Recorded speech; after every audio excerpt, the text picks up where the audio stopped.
Hello and welcome back to my YouTube channel. We will be talking about labor and delivery. I am going to be telling you guys a story. Ever since we clocked 34 weeks, I've had this fear of labor and delivery. And guys, I don't know why the delivery bed is always high. The baby's head just popped out.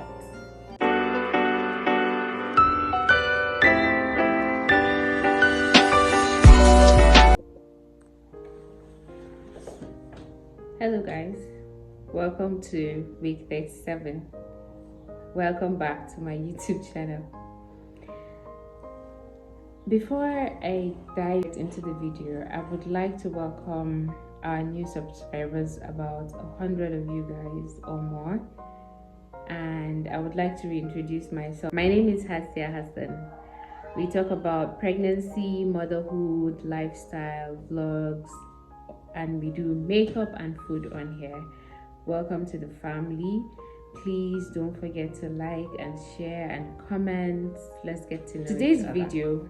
I am going to be telling you guys a story, and the reason why I really want to tell you guys the story is because we're officially in week 37 of our pregnancy. You know, I told you guys it's our pregnancy now. We're officially in week 37 of our pregnancy, and ever since we clocked 34 weeks, I've had this fear of labor and delivery. Now, in my previous pregnancy, I didn't really have to think much about it because I didn't even know how it felt like, or what it felt like, or how it would feel like. And in my previous pregnancy, I was sick from the beginning to the end. If you haven't watched that video, I'm going to put the link somewhere here so you can go back and watch my previous pregnancy story, so you understand this video more. So I was sick from the beginning to the end, and I had zero time to think about labor and delivery. I had zero time to document the pregnancy or labor and delivery process, and I really want to do that for this pregnancy. I am happy that I am documenting this journey. I feel bad that I didn't do much for my first pregnancy, but I am glad that I have an opportunity to document this one. So my first pregnancy lasted all up to the very day I clocked 42 weeks. 3 days before that, I was experiencing serious Braxton Hicks contractions, back to back, with about 10, 15, 20 minutes interval, and I really felt like, oh, this is the day, this is it, it's time, and we're going to have this baby. And mind you, I was already tired, so I went to the hospital, and the doctor checked me, and he said I was 0 centimeter dilated, there was nothing happening, but if I do not give birth on the day I clocked 42 weeks, we're going to discuss induction. And I said, okay, no problem. We went back home, and I continued nursing my pregnancy, and the contractions kept coming and going. That was when I knew there was something like Braxton Hicks contraction. It wasn't really, it was painful but bearable, and then at the same time, it didn't really last long, mostly for a few seconds, and then I would have about 30 minutes, sometimes 20, sometimes 10 minutes interval. So on the very day I clocked 42 weeks, which was on a Wednesday or Thursday, I can't believe that I am forgetting the exact day. Wednesday, it's between Wednesday or Thursday. Anyway, I woke up in the morning. I woke up to my mom's text, and she wanted to know how I was doing. Because of how bad the whole pregnancy was, she checked on me a whole lot, and she wanted to know how I was doing. And I replied her, oh, I just woke up, I'm fine, and I might just be coming over to your place. When I get there, I'll take my bath and all. I was still on bed then, and she said, okay, no problem. So I threw up almost every morning from the beginning of my pregnancy till the very last day. So I was dreading even standing up from the bed because I didn't want to go through that process of throwing up, but I have to because it has become like a routine in my life. So I stood up, went to the toilet, tried my best to throw up, but it didn't come. So I brushed my teeth and decided to just come back to the room and find something to wear. On my way out of the toilet, I perceived a bloody smell. You know, there's a way blood smells. So that I perceived that bloody smell and I wasn't really sure what it was. So I went back to the toilet to check. I used a tissue to check and then I saw this pinkish discharge. I decided to call my husband immediately. I called him, told him, babe, I think I am bleeding or I'm about to bleed or I'm, but there's blood. And he said, okay, he's going to call the doctor. So he called him and the doctor said he should bring me to the hospital. He wasn't home, he was at work, and walk to home drive is about 30 minutes to an hour depending on traffic and all. It was about 9:30ish a.m. so I sent my mom a message and told her I just woke up, I saw blood, and I was stopped by the hospital before I come over to your house. If it's nothing serious, I'll just come over to your house, and if it is serious, you would have to meet me up in the hospital. And she said no problem. So my hospital bag has been in my car since week 38, so I didn't need to pick anything. All I needed to do was just dress up and go out. So I found a palazzo pant, because it was the most comfortable pant I have. I found a palazzo pants and it was in December, so it was a bit chilly that morning. I wore my jacket, hung my bag and my veil, and as soon as I stepped my foot out of my door, I got this excruciating contraction. It was like a period cramp, but like way worse, that that pain that stops you in your track. But the Braxton Hicks I used to have previously, I could really accommodate it.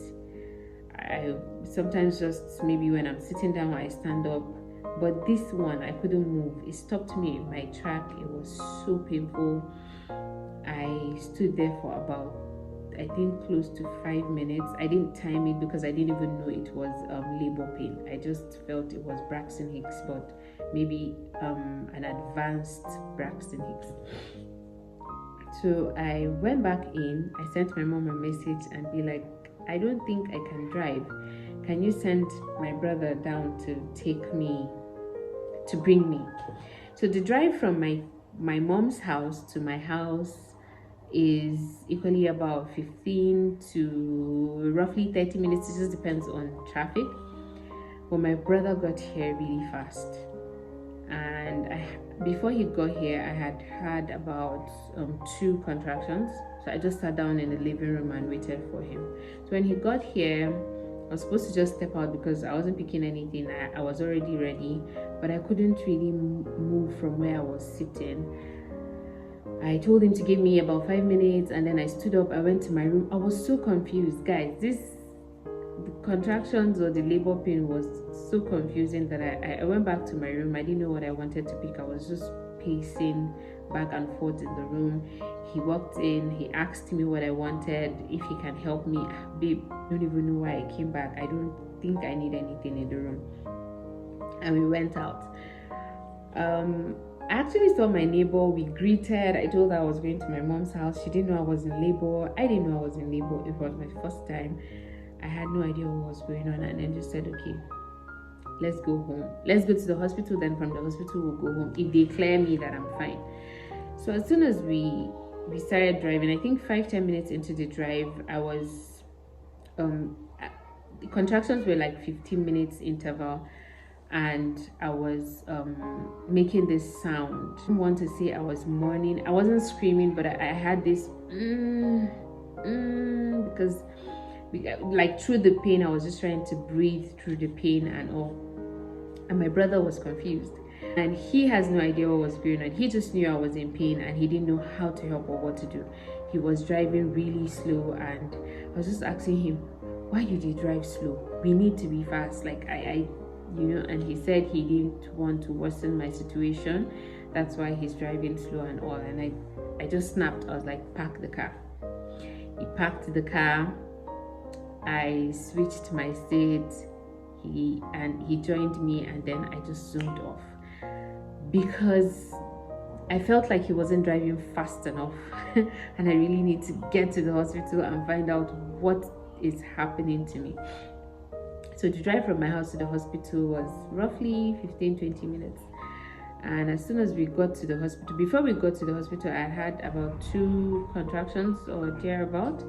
So roughly, and when we got to the hospital, I couldn't step out of the car because I was in between another contraction, and I just started crying because this one was really, really painful. I couldn't move my legs. I felt like it was from my waist down, and I couldn't move my legs. I'm trying my possible best to make sure this story is as short as possible, but the me in me likes details. I hate half-baked stories, so I really want to give you guys the whole gist. So that was, I think, about past 10, and we walked into the reception and nurses section, and when I told them I was in labor, they were just like, and the matron said, this one is not in labor, the way she's looking, because I was all dressed up. I didn't know what was going on, and the nurse just said, let me check her. If it's not labor, we can just send her back. Before we walked from the nurses section to the labor room where she would check me, I had another contraction, and I was squeezing that nurse's hand really hard. I knew I was squeezing her hands really hard, and I was just telling her, here's another one, here's another one. And she placed her hands on my tummy and she was like, oh yeah, I think you're in labor. So went in, she checked me, and she told me I was about 4 cm dilated. So I asked my brother to get the baby back from the car, and while I was trying to change and all that, my husband came in and he joined me in the labor ward. He was there with me while my mom equally joined me. So it was me, my brother, my husband, and my mom. And I was going through it. It was easy to bear, I was going through it little by little, but then I started bleeding at a point, and then the doctor said, oh, Hajia, we will need to break your water because the water is supposed to come before blood. He was explaining a whole lot that I wasn't really interested in at that time. So I said, okay, no problem. So we went into the delivery. There's a labor ward and then there's a delivery room. So we went into the delivery room, and then he did what he had to do to break the water. I didn't feel any pain while they were checking me. I keep wondering why women say that it's painful when the doctor or the nurse wants to check how many centimeters you are at a point. Because I'm a medical personnel and I've gone through a lot of vaginal swabs and cervical swabs, I always tell my patients that if you relax, you would not feel the pain. Just relax your muscles, you wouldn't feel the pain. So that was exactly what I equally did. When you stiff your body, you feel the pain, but when you relax, you don't really feel the pain. And you just deviate your brain somewhere else. Don't focus your attention to what's going on in your body at that time. It's not easy to do, but then it helps when you get to do that. So that was what I did. I didn't feel the pain. I just felt that water gushing out of me, and then when it has gushed out to a certain point, I was transferred back to the labor ward, and I was placed on oxytocin. That was roughly around 11:11-ish. I was placed on oxytocin, and that was when the real deal started. Contractions kept coming back to back, lasting for close to 5 minutes without a resting time. Initially, before the whole water breaking scenario, I had about sometimes 5 minutes or 10 minutes break in between contractions, and I could even talk. I received phone calls. I talked to a friend of mine. After the oxytocin, everything changed. Contraction was coming back to back, and I couldn't bear it anymore. I wasn't screaming, I was praying. I did not know that I was a prayer warrior until that very day, because some things I was saying, normal, I doubt if I would remember to say them. My husband was there. he was standing by my side and asking how he can help and what he can do. I think all I could tell, I was just telling my mom to get him out, take him out, because he was touching my head and my back, and I didn't want anybody to touch me or come close to me. Mind you, after breaking the water and everything, I was about 5 cm dilated, and the nurses just told my husband to go home and rest. I would be here till about 3 p.m. and I was 5 cm dilated around 11 a.m. and he refused to go. I think he was scared. He has never really seen me in that kind of situation before, and he didn't want to leave me in the middle of it. And my mom was equally there. My mom was praying for me. She was restless, I could see it, and it kept going back to back until when I asked my mom to call the nurses because I couldn't put my leg together. I wanted to labor standing. I felt like I could take the pain more when I'm standing. I felt like I had control over my body standing rather than lying down, but they insisted I had to be on my side on the bed, and I had no choice but to do that. So as soon as I laid down, I was on my side actually, and I felt like I couldn't put my leg together. You know, when you're lying on your side, your legs will be like this, but I couldn't do that. There was something in between my legs, something that didn't let me put my leg together. So I asked my mom to check. So when she checked, she was like, Alhamdulillah. I didn't know what she saw. I didn't know what was happening. And I asked her what, and she said she's coming. So she went to the nurses, talked to them, and all I could hear them saying was, "Mommy, don't worry, she still has time. She's just 5 cm dilated. She still has time to labor to 10 cm and all that." And she said, "No, please just come and see." She said there's something in between her legs. She can't put her legs together. And one of the nurses was like, "Oh, I think we should drain the urine. Maybe it's her bladder that is full." And all. So as soon as they came into the labor ward, they opened my clothes and then they just looked at me, and from their faces they were terrified, like they saw something. And the next thing the matron asked me was, can you walk? Can you calm down? And I told her I can't, because there's something in between my legs. Like, I don't think I could walk. But they managed to bring me down from the bed and walk me into the delivery room. On reaching there, guys, I don't know why the delivery bed is always high. Like, there's a staircase before the bed.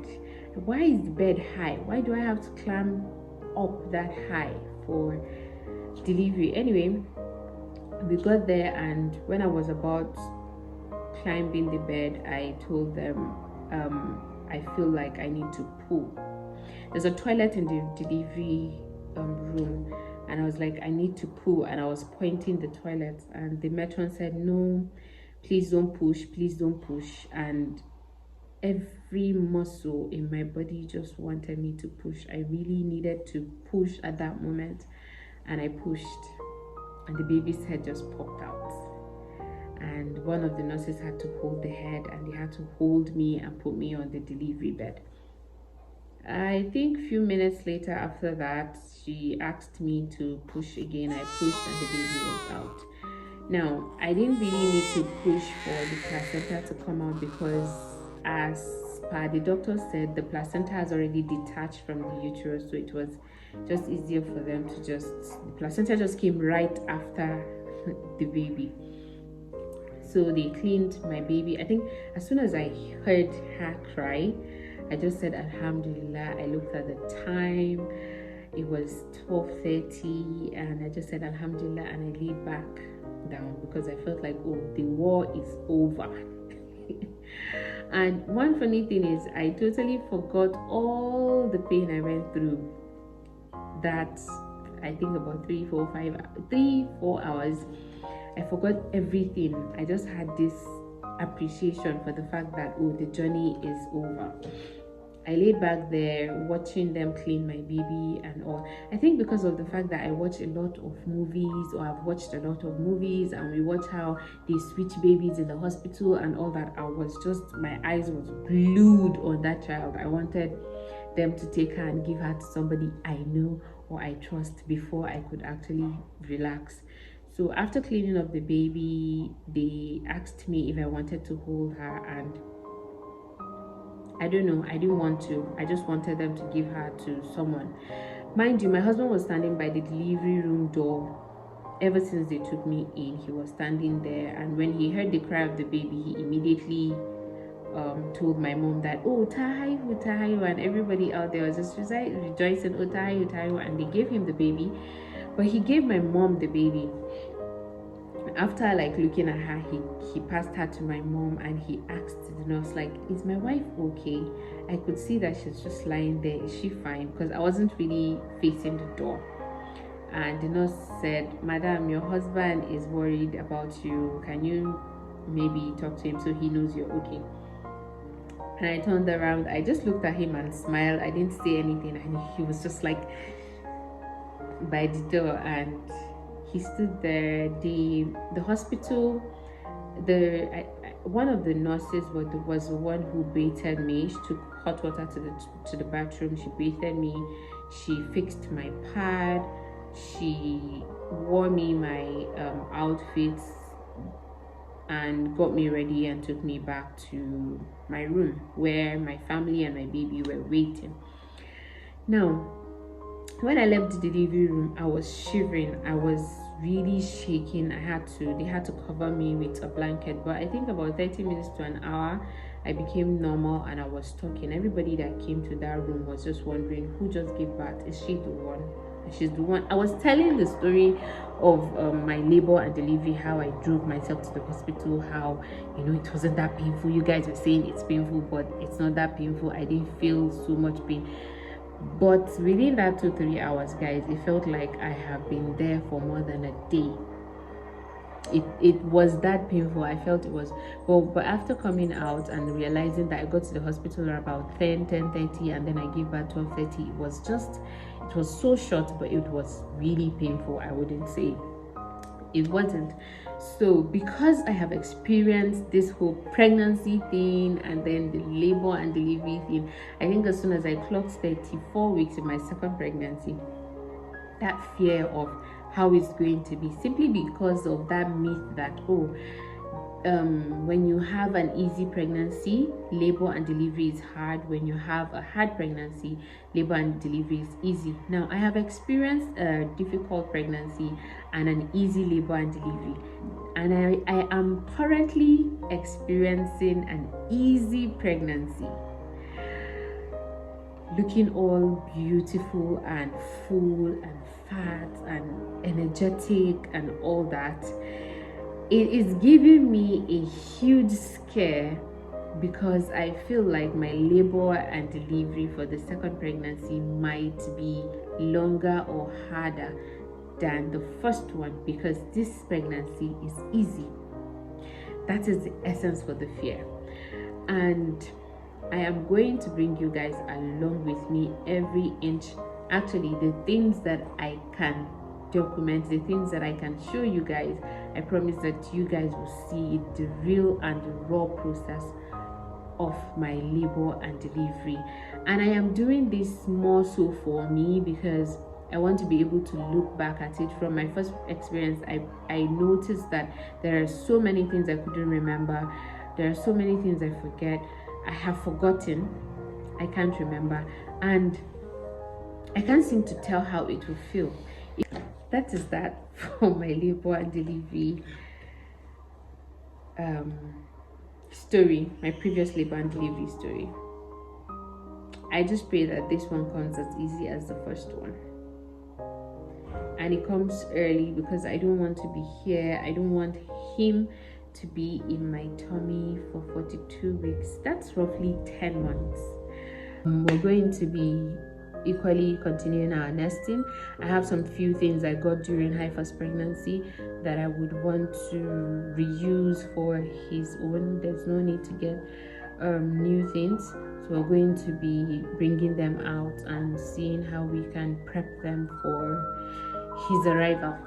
Thank you so much, guys, for watching my video. Don't forget to like, to comment to share. Please talk to me. I want to get to know you guys. I want you to tell me about your experience during labor and delivery, and also did you go through, tell me about how easy your pregnancy was, and then if your delivery and labor and delivery was easy, or you had a difficult pregnancy and then still had a difficult labor and delivery. I would like to know your views so that at least the fear I have for this labor and delivery would pipe down a little bit. See you guys in my next video. Bye.